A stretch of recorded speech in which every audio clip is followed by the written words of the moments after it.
This is the Boxing Talk and Old Time Boxing Show on Ustream, presented by GAR 1680. Here is your host, Paco Rivera.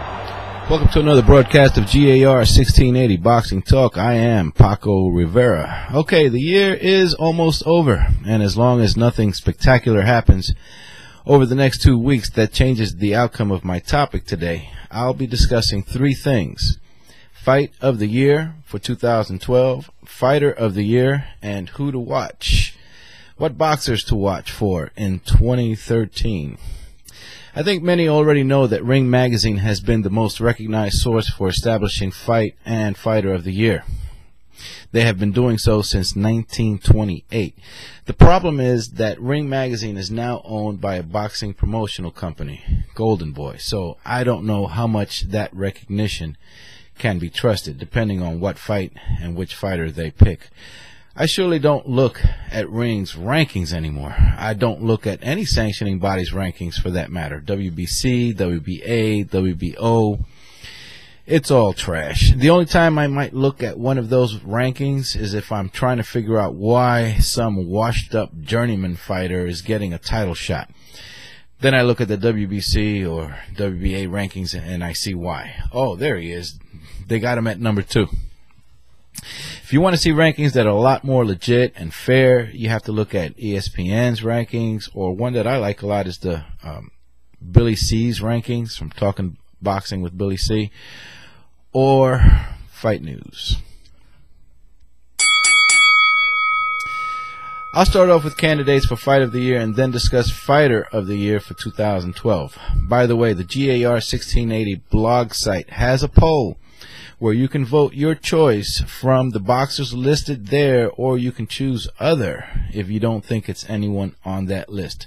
That blog site can be found at gar1680.blogspot.com. gar1680.blogspot.com. The contributing factors here for picking Fight of the Year are simple. Firstly, of course, the fighter did not suffer a loss during the calendar year. Also, the boxer must have fought at least twice. How can I reasonably call a boxer Fighter of the Year if he had just one fight? As great as you might think Floyd Mayweather Jr. is, or even Andre Ward, those guys had just one fight in 2012. Well, Floyd kind of makes it a habit to fight once a year every year anyway.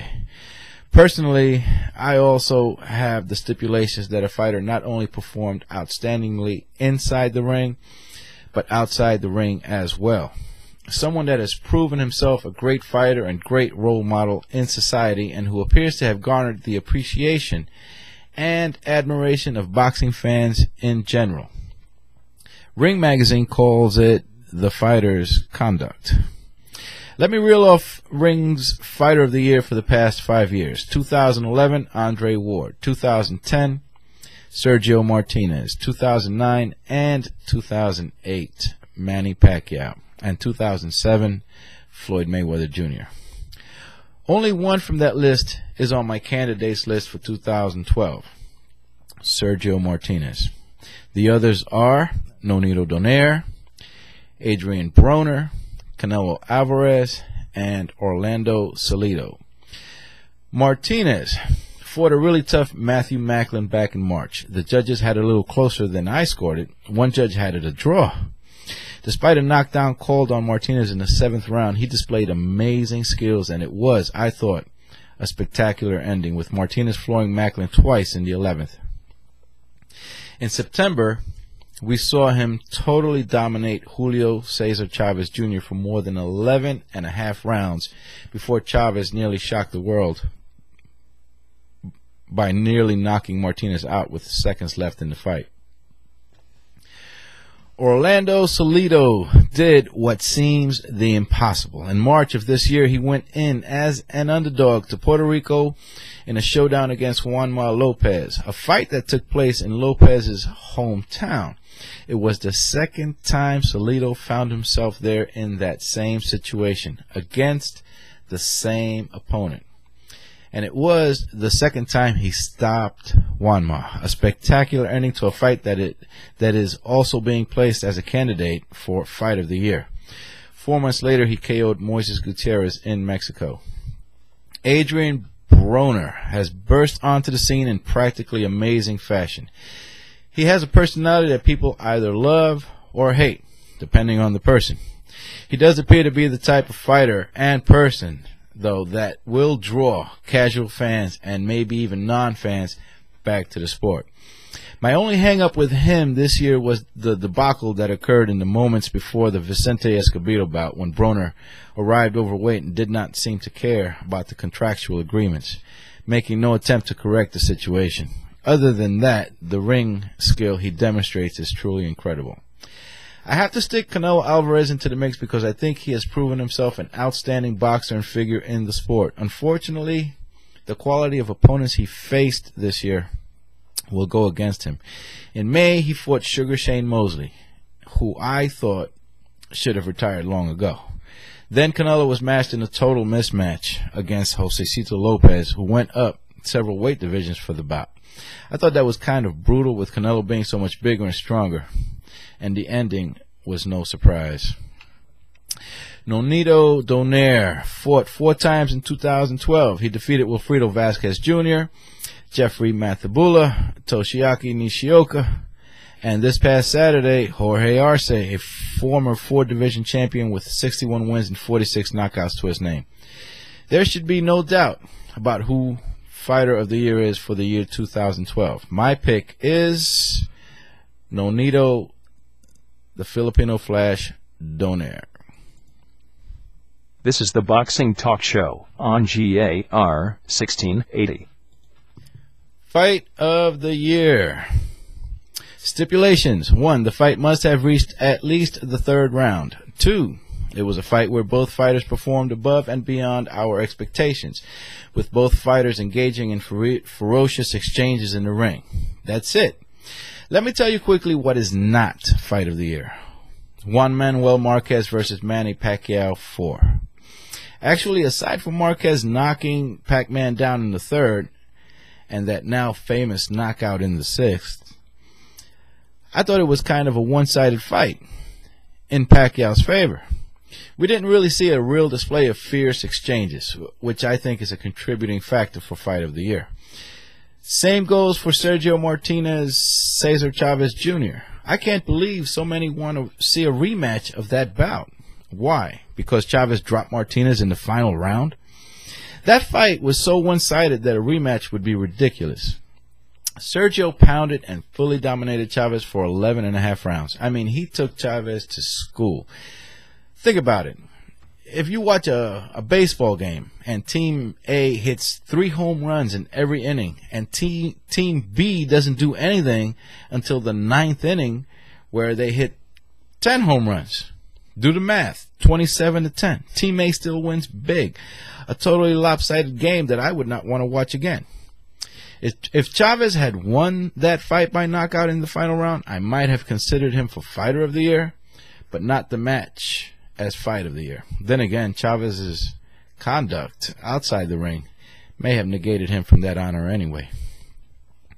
Juanma Lopez versus Orlando Salido 2. I already talked about this while discussing Salido as a possible candidate for Fighter of the Year. It was a great battle where I think nobody knew what the outcome was going to be until lightning struck twice in a ring, with Salido pulling off what some thought of as a miracle.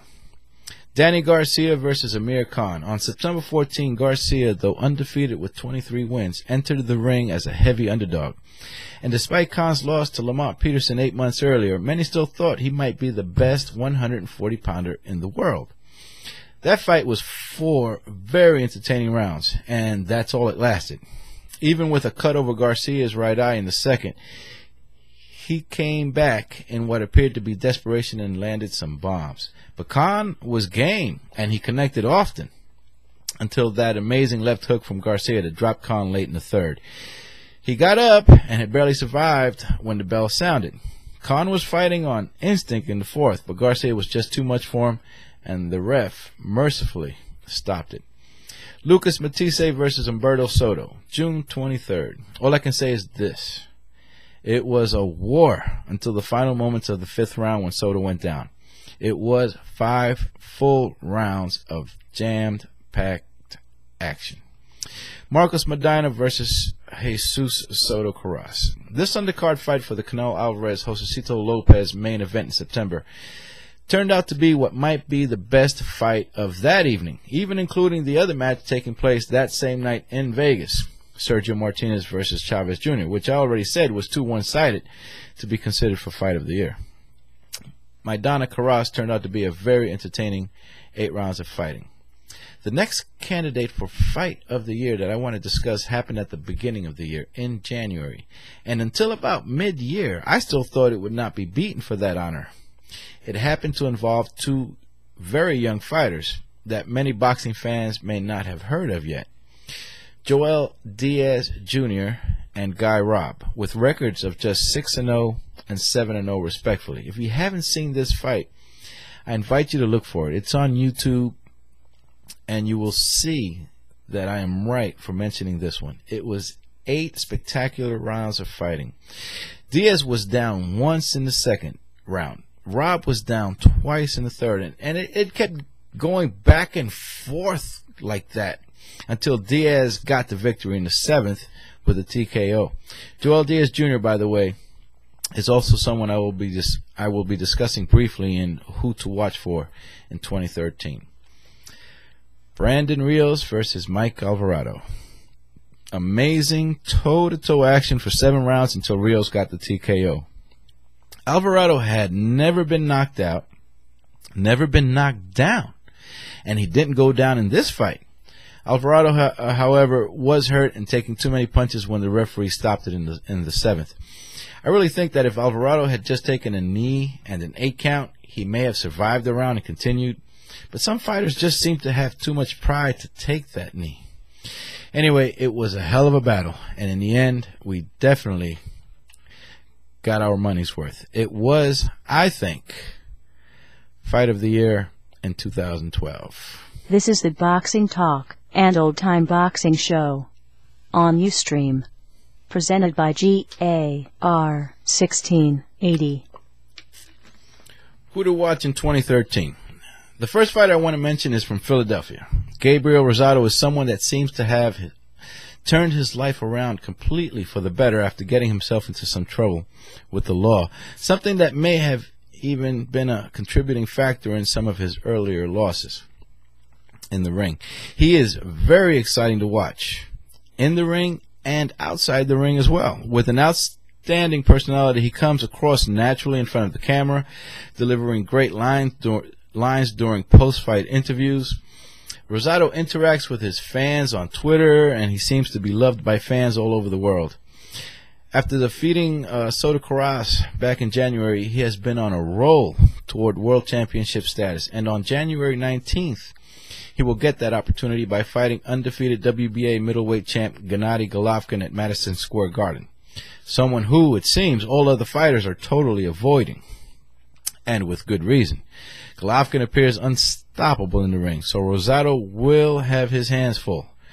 Personally, I really like Rosado, and I would have preferred to see him avenge some of those early losses in his career to Fernando Guerrero, Alfred Angulo, who fought this past Saturday and defeated a really tough Mexican, Jorge Silva, and Derek Ennis. All of them are still active and still have excellent records. Guerrero, who Rosado lost to in 2009, is now 25-1. Angulo is 22-2. But he is a light middleweight and might need to come up one division. And Ennis is 23-3, but also still a light middleweight. Regardless, I think those fights should have happened first, and then Rosado, I think, would have been ready to take on anybody in the world. American heavyweight Bryant Jennings is, I think, our next big hope for an American heavyweight champion. And he surely seems to be developing the skills to get there. I know I was saying the same things about Seth Mitchell a year ago, and we all saw what happened to him. But Jennings is very promising. And as much as I like the Klitschko's, I hope to see them around long enough to get retired by a young Jennings. Much like Rosado, Jennings has a great personality outside the ring, and he's a class act as well. There is always that theory that a great American heavyweight champion is what will put boxing back on the map in this country, drawing fans back to the sport, and Jennings just might be the man to make that happen. 20-year-old Joel Diaz Jr. from Palmdale, California is now 11-0 with 10 knockouts. He has power in both hands. If he is not someone to definitely watch in 2013, I don't know who is. This super featherweight is someone who I think will be giving boxing fans their money's worth for some time to come. Don't forget to subscribe to our YouTube channel and follow me on Twitter at GAR1680. I am Paco Rivera. See you next time.